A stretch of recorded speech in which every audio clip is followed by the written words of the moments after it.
armrest ini justru membuat dia sedikit lebih mewah ya dari sebelumnya.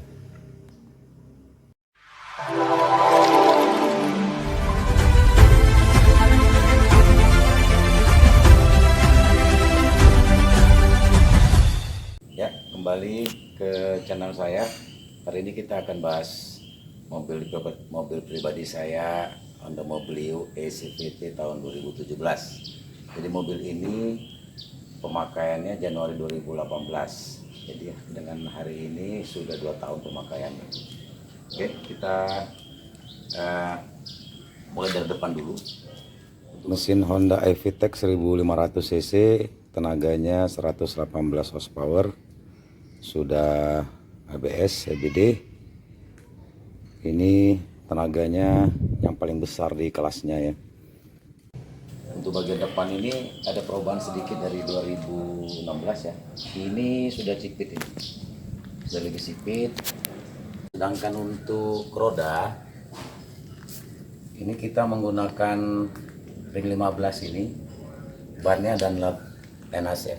Di bagian sini baut ada 4 ya, baut 4, sama sih seperti yang tahun sebelumnya. Spion belum auto retract ya, tapi bisa adjustable dari dalam. Oke. Nah, untuk talang air ini kita tambahan ya, talang air ini tambahan. Juga ada ini juga aksesoris ini. Kemudian itu ada sakvin antena. Ini bukan aslinya, ini sudah tambahan juga, sudah kita rubah jadi seperti ini biar lebih kekinian. Kita coba lihat dulu ke dalam ya. Kita coba lihat ke dalam. 20 km ya kalau nggak salah, dia sudah bisa ngelok sendiri. Nah, yang di dalamnya lagi itu ada slot-slot kosong ya. Jadi Mobilio ini sangat sederhana. Semuanya masih plastik keras ya, masih plastik keras. Ini bisa dilihat ada slot kosong ya. Nih slot kosong di sini. Sebenarnya dia ada untuk VSA ini kalau yang ya, untuk PRS, tapi untuk setirnya tapi masih biasa ya. Kalau belum dibungkus inilah, belum dibungkus kulit. Ah, cuma dia ada kelebihan ini, sudah ada kontrol di sini, audio kontrol ada di sini. Bedakannya dengan manual ada di sini. Untuk AC dia sudah belum auto ya. Dia sudah digital tapi belum ada auto. Masih ya naik turun beginilah.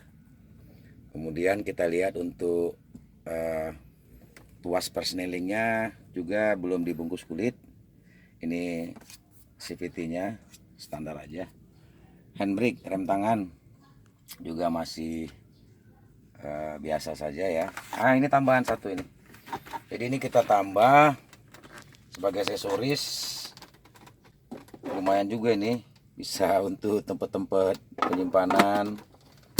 Kita kalau letih juga ya posisinya pas sih menurut saya ini di tangan, jadi cukup enak ya. Cuman agak mengganggu memang di persneling ini, tapi karena saya sudah biasa nggak masalah sih. Kita kalau mau naik turun juga nggak masalah menurut saya.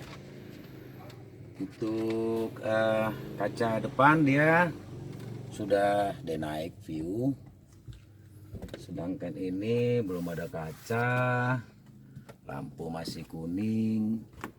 Untuk sisi sebelah sini, nah ini sudah ada kaca, ini lumayan lah. Untuk bagasi ini, maaf nih agak penuh-penuh ya.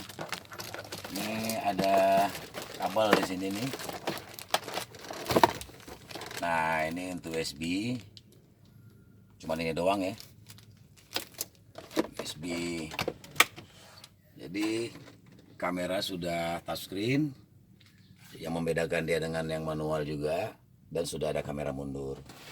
Joknya ini, kita bicara jok sekarang, ini sudah saya rubah juga, ini sudah saya pasang jok kulit ya. Yang lamanya itu kan sebelumnya itu aslinya dia pakai fabrik, jadi gampang kotor. Kita tukar sama MBTEC. Sekarang kita coba pindah ke belakang. Di bagian belakang ini door trimnya sama seperti di depan, plastik keras semua. Ini juga saya tambahin tempat penyimpanan. Kalau yang aslinya nggak begini ya, dia ini kosong. Sementara yang di sebelah kiri ada, ininya ada. Nah ini juga termasuk yang berbeda dengan yang generasi sebelumnya. Ini sudah ada tempat kepalanya ini ya. Headrestnya sudah ada. Jadi kiri kanan sudah ada ya.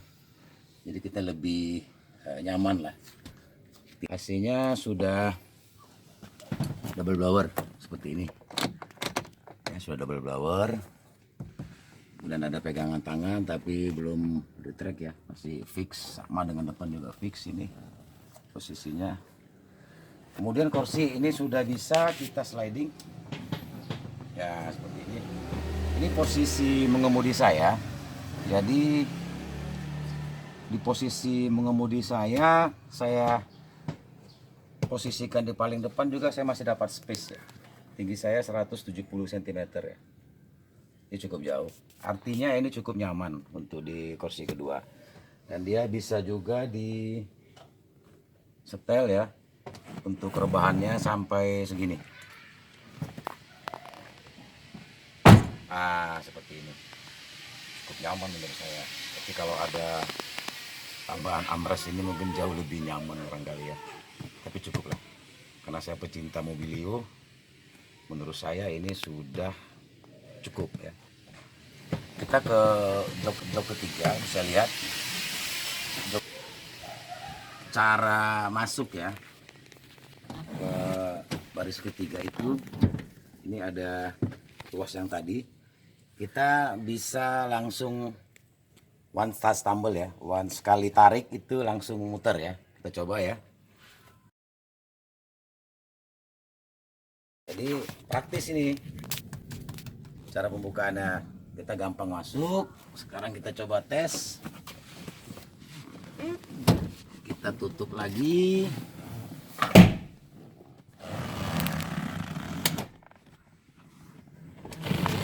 Masih lega, saya masih punya ada sekitar 2 jari lagi ya.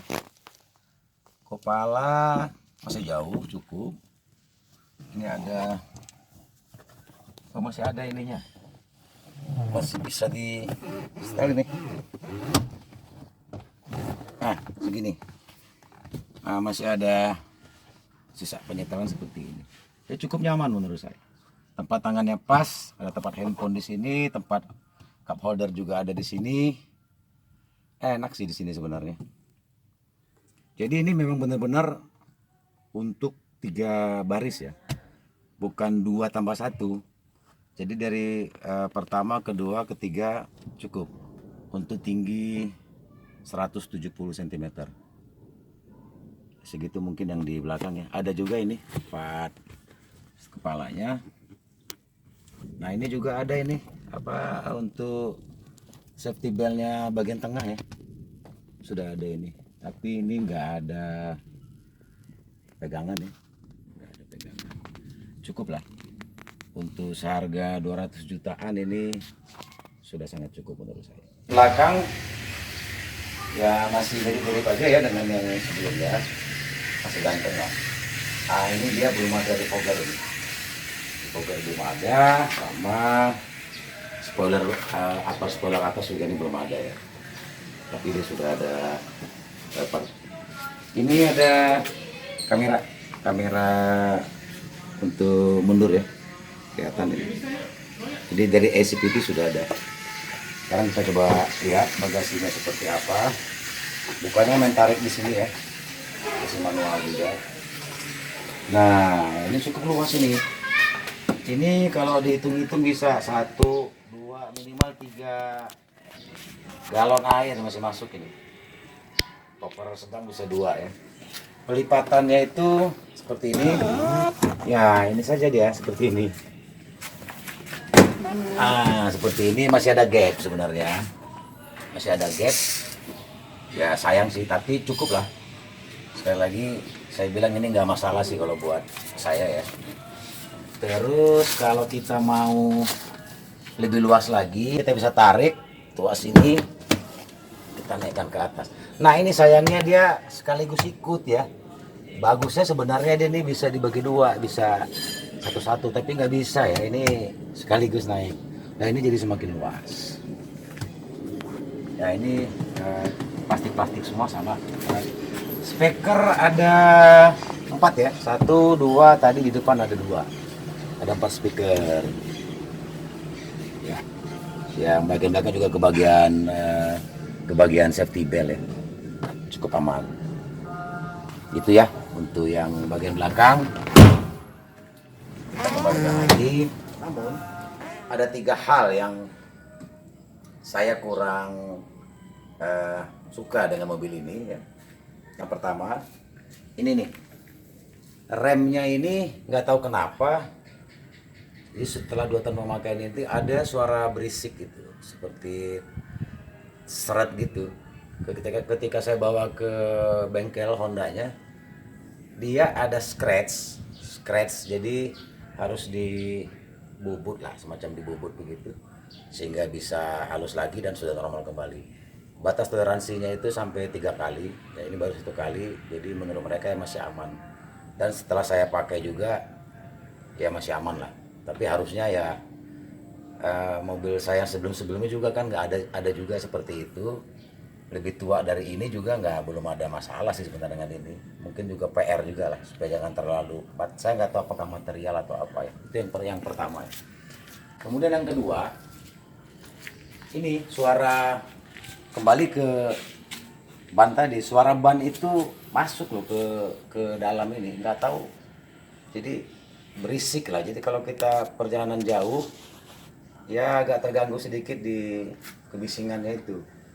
Sampai ke dalam itu suaranya. Mungkin suara dari luar nggak begitu berpengaruh, tapi kalau suara rodanya memang benar-benar berasa buat kita sampai kita berdengung itu telinga kita ya. Itu yang nomor 2. Nah yang ketiga, bisa dilihat nanti kuncinya masih seperti ini ya, biasa aja. Coba kita nyalakan.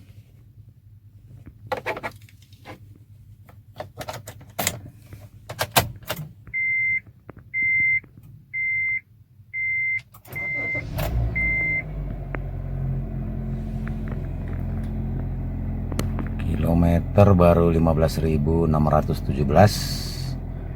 pemakaian 2 tahun. Nah ini salah satu kelemahan dari Mobilio adalah dia tidak punya indikator untuk temperatur ya. Jadi kalau masalah dia baru nyala. Itu salah satu. Lainnya ya biasa aja, sederhana. Review singkat saya mengenai mobil pribadi saya ya. Jadi tidak ada yang saya lebih-lebihkan, tidak ada yang dikurang-kurangi. Menurut saya mobil ini sangat layak untuk Indonesia. Kenapa? Mobil ini sangat ringkas, tidak terlalu canggih, menurut saya cocok banget sama kalangan menengah bawah ya. Jadi biaya perawatannya juga murah. Tapi mesinnya jelas tangguh. Dan itu saya rekomendasi buat teman-teman yang ingin punya Mobilio, layak untuk dibeli. Demikian dari saya, terima kasih, salam sehat.